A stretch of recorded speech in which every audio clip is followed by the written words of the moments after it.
قبلہ ہم نے دیکھا ہے کہ عید، یہ رمضان کے بعد عید الفطر آتی ہے تو ہم بے بس ہو جاتے ہیں، اپنے آپ سے باہر چلے جاتے ہیں۔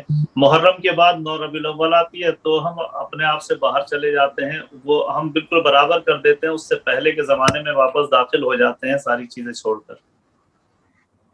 جی یہ بہت بڑی کمزوری ہے، اور میں یہاں جو ہم اگر ایسا ہوتے ہیں نا تو اس کی ایک وجہ ہے۔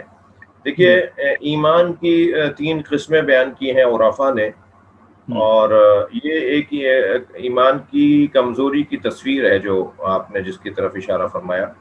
ایمان کی پہلی قسم ہے ایمان تقلیدی۔ ہمارے آباء و اجداد ایسے تھے، ہمارے بڑے ایسا کرتے تھے، لہٰذا ہم بھی ایسا کرتے ہیں۔ یہ جو ایمان تقلیدی ہے نا، یعنی مومن ہے، مقلد مومن ہے۔ ہم کہتے ہیں جی احکامات میں تقلید کرنی ہے، ایمان میں تقلید نہیں کرنی، جبکہ ہمارے ہاں تو شاید غالب تقلید ہے ہی ایمان میں۔ اگر ہم اپنے ماحول کو دیکھیں تو ہم اکثر مقلد ہیں ایمانی امور کے اندر، اور عملی اعتبار سے بھی مقلد ہے کہ ہمارے یہاں بڑے ایسا کرتے تھے۔ وہ جو عقیدہ، وہ جو عقیدت، وہ جو ایمان کی کیفیت تقلیدی ایمان ہے نا، وہ ہمیں حادثات میں، پریشانیوں میں، مشکلات میں متزلزل کر دیتی ہے، اور انتہائی خوشی میں بھی ہمیں متزلزل کر دیتی ہے۔ یعنی انسان جب کوئی بہت زیادہ اسے خوشی ملے تب بھی وہ اپنے ایمان سے ہاتھ اٹھا رہا ہوتا ہے، اور اگر بہت بڑا غم مل رہا ہو تو وہ اپنے ایمان سے ہاتھ اٹھا رہا ہوتا ہے۔ یہ وہ لوگ ہوتے ہیں جو ایمان تقلیدی کا شکار ہیں۔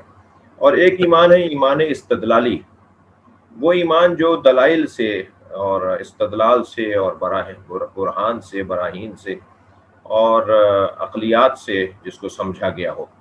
یہ دونوں چیزیں ایک جگہ جمع بھی ہو سکتی ہیں، یعنی ہمارے بڑے بھی ایسے تھے اور ہم نے اپنے بڑوں کی باتوں کو دلیل سے سمجھ بھی لیا ہے، تو وہ سونے پہ سہاگا ہوگا۔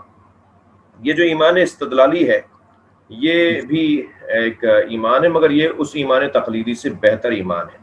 اور ایک ایمان ہے ایمان یقینی، یعنی اطمینان قلب والا ایمان، یعنی جس میں ہر حال میں انسان، اچھا اس ایمان پر جو ایمان یقین والا ایمان ہوتا ہے نا، جس کے بارے میں مولا علی علیہ السلام نے نہج البلاغہ میں حضرت حمام ابن عبادہ کو خطبہ ارشاد فرمایا ان کے کہنے پر، اس میں آپ نے ظاہراً 45ویں صفت جو متقین کی بیان فرمائی ہے، اس میں آپ نے ارشاد فرمایا ہے وَإِيمَانًا فِي یقین، وہ یقین میں ایمان رکھتے ہیں، یقین والا ایمان رکھتے ہیں۔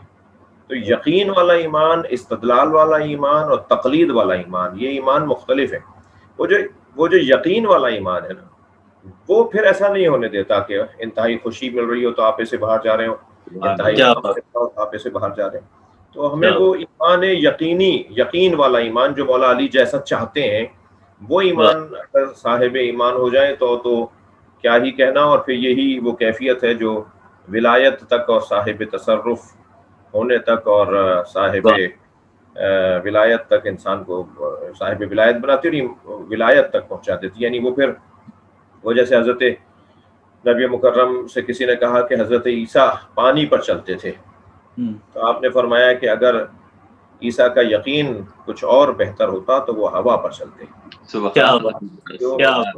تو یہ جو یقین والا ایمان ہے، ظاہر ہے ان کے ہاں بھی شدت و ضعف ہے، وہ بھی سب ایک جیسے نہیں ہیں، وہ ہستیاں بھی سب ایک جیسی نہیں ہیں، اور ہم بھی اپنے اعتبار سے اگر اپنے آپ کو دیکھیں تو ہمارے درمیان بھی یہ کیفیات مختلف ہو سکتی ہیں۔ اس ایمان